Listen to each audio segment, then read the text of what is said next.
ما تيجي احكي لكم انا ازاي صورتي نزلت على كل الجرايد ومواقع الاخبار اليومين اللي فاتوا. لا ومش انا وبس، انا وكل دفعه تانية صيدله بجامعه الجلاله كلنا صورنا نزلت. بص احنا المفروض عندنا ماده اسمها سيوتكس. ماده السيوتكس دي احنا كصيادله بندرس فيها ازاي نقدر نصنع برودكت او منتج صيدلي بشكل كامل. طيب البرودكت او المنتج الصيدلي ده ممكن يكون شكل من الاثنين، اما شكل دوائي زي البراشيم، الكبسولات، الحقن، السابوزيتوري، الحاجات اللي بتكون موجوده في الصيدليه واللي كلنا عارفينها، او مستحضرات التجميل ودي برضو اللي بيصنعها الصيادله. مستحضرات التجميل دي من ضمنها غسول الفم، معجون السنان، مزيل العرق، كل دي تصنف ضمن مستحضرات التجميل. فالحاجات الباكج دي كلها بقى اللي بيصنعها المفروض هم الصيادله. فاللي حصل بقى ان الجامعه قسمتنا جروبات وطلبت من كل جروب ان هو يرجع لها في اخر السمستر او في يوم الايفنت ده ببرودكت بشكل كامل مصنع فيه كل حاجه من A to Z. بعيدا عن ان البروجكت ده ينفع مشروع تخرج مش مشروع تانية صيدله، بجد بقى الحاجه اللي انا فخور بيها وفخور ان انا كنت من ضمن الدفعه دي ان بجد النتائج بتاعه المنتجات كانت كلمة مبهرة شوية عليها.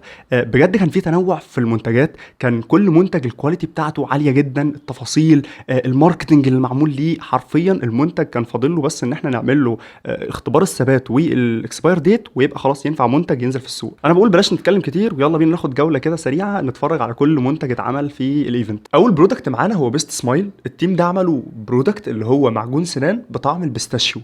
الفكرة اصلا تحسها كده جايه من بلبن على الصيدلية على طول.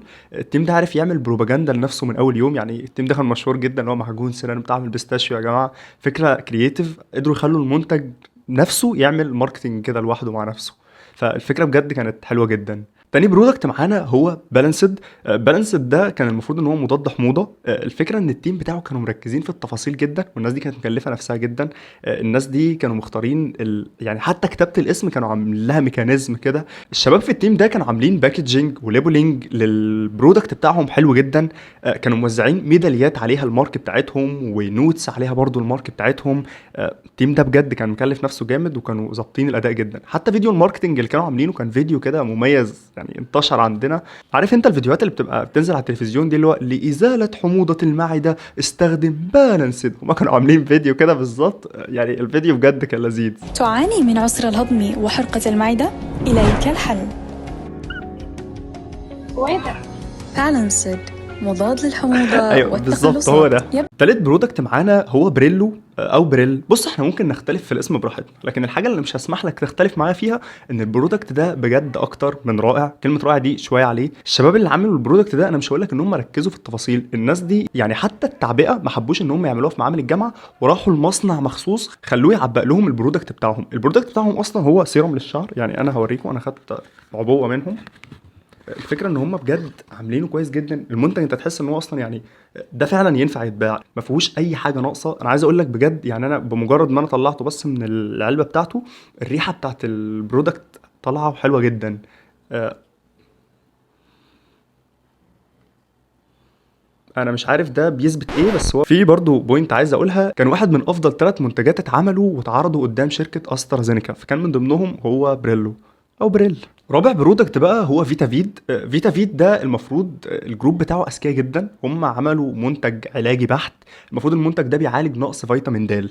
الناس دي اذكياء ليه؟ لان فيتامين د تقريبا فوق 60% من البشر عندهم نقص في فيتامين د. ده بسبب ان فيتامين د بيجي من الشمس، واحنا اصلا يعني غالبا مش بنتعرض للشمس كتير، ولو بنتعرض للشمس فبيبقى غالبا ايدينا، وشنا، يعني اجزاء بسيطه من جسمنا اللي بيتعرض للشمس مش جسمنا كامل. فعشان كده اغلب البشر عندهم نقص في فيتامين د.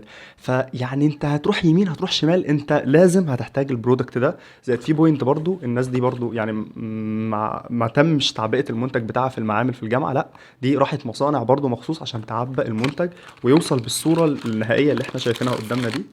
المفروض انت بقى تاخد دروب من هنا وتبدا بقى تستخدمها عادي على حسب الكميه اللي انت محتاجها. في منه للاطفال وفي منه للكبار. في بوينت برضو، هم اختاروا عنوان جميل قوي للبرودكت بتاعهم ده، سموه دروب اوف ذا صن، اللي هو قطرات الشمس. يعني ليه؟ لان المفروض فيتامين د بيجي من الشمس، فهي دروب اوف ذا صن.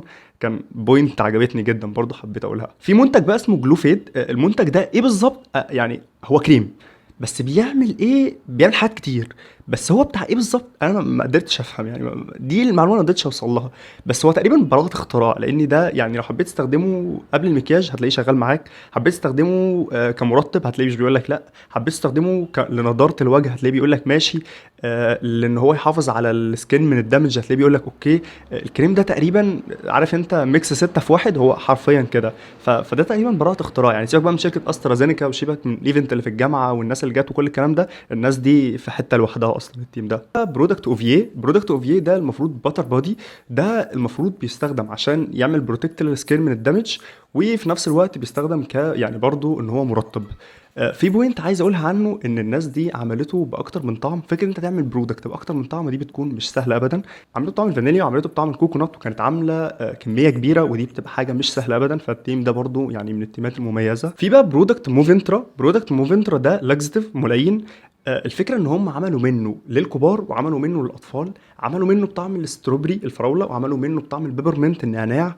فالتيم ده نوع بشكل حلو جدا، زائد ان هم عاملين برودكت دوائي. البرودكت الدوائي بيبقى تحضيره اصعب نوعا ما من مستحضرات التجميل، خصوصا ان انت بتبقى لازم دقيق قوي ولازم النسب تكون مظبوطه، لان الناس هتستخدمه كعلاج. بعكس مستحضرات التجميل غالبا بتكون السيرفس بودي، يعني في سطح الجسم بس، مش بتبتلعها مثلا او كده، على عكس المنتجات الدوائيه. فان هم يعملوا التنوع ده دي حاجه ما كانتش سهله ابدا. اخر برودكت بقى هتكلم عنه والبرودكت بتاع التيم بتاعي، برودكت منتورا. طبعا هتقولي ليه خليت نفسك في الاخر، هقول لك من تواضع لله رفعه.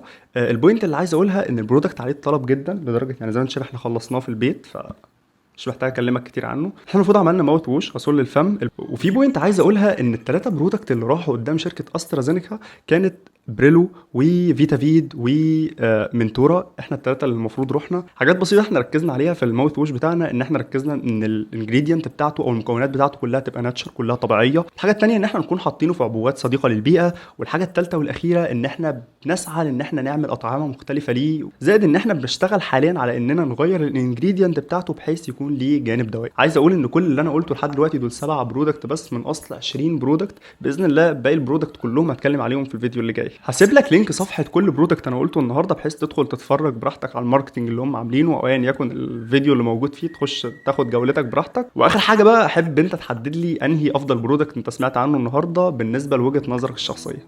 وطبعا شكر خاص للدكتور علي نصر واداره الجامعه ان هم اهلونا، لان احنا يعني لسه في سنه تانية صيدله، وقدرنا نوصل لان احنا نقدر نعمل منتج كامل. وشكرا. السلام عليكم.